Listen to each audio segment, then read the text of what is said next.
Mga katrops, welcome back ulit sa aking channel, Sports React PH. At ngayon nga ay pag-uusapan natin ang balitang kinausap na nga po ni Adam Silver, ang kanilang mga all-star player. Pag-uusapan na rin nga natin dito sa ating panibagong video, ang balitang bagong center na kinukuha nga po sana ng Los Angeles Lakers.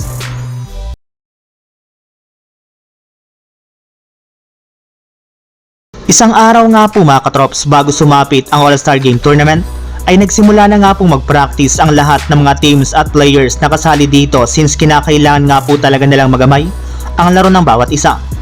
Base pa nga po sa kalalabas pa lang na balita ng isang NBA insider, plano nga po ng NBA na gawing special ang magiging main event sa All-Star Games. In fact, personal nga pong kinausap na NBA Commissioner Adam Silver ang lahat ng mga All-Star players, kung saan sinabihan nga po niya ang mga ito na kailangan nga po nilang magseryoso upang sa ganon ay mas maging intense ang kanilang bakbakan kumpara ng mga nagdaang taon. Hindi na rin naman nga po nagustuhan ng liga ang competitiveness ng mga players sa mga nagdaang All-Star Game na siyang nagiging rason bakit bumagsak ang kanilang ratings. Kaya upang hindi nga po sila malugi ngayong taon ay kailangan nga po na magseryoso ang kanilang mga manlalaro na kasali dito.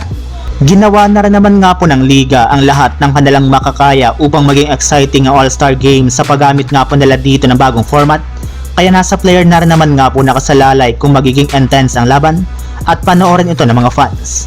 Samantala, punta naman tayo sa ating sunod na pag-uusapan sa balitang bagong center na kinukuha nga po sana ng Los Angeles Lakers. Ilang araw lamang nga po mga katrops mula nang ilabas ang balita nung nakarang araw na nagreklamo nga po ang Charlotte Hornets sa NBA para pigilan ang pagkansila sa ginawa nilang trade sa Los Angeles Lakers, ay mismong si Adam Silver na nga po nagsabi at nagbulgar na wala nga pong ginawang petisyon ang front office ng Hornets patungkol sa nasabing trade. Ibig sabihin, tanggap na nga po ng Hornets na kansilado na nga po ang kanilang trade sa Lakers at hindi na nga po nila makukuha sina Dalton Knecht, Cam Reddish at ilan sa mga future first round pick ng Lakers. Babalik na rin naman nga po sa kanilang team ngayon ang kanilang center na si Mark Williams.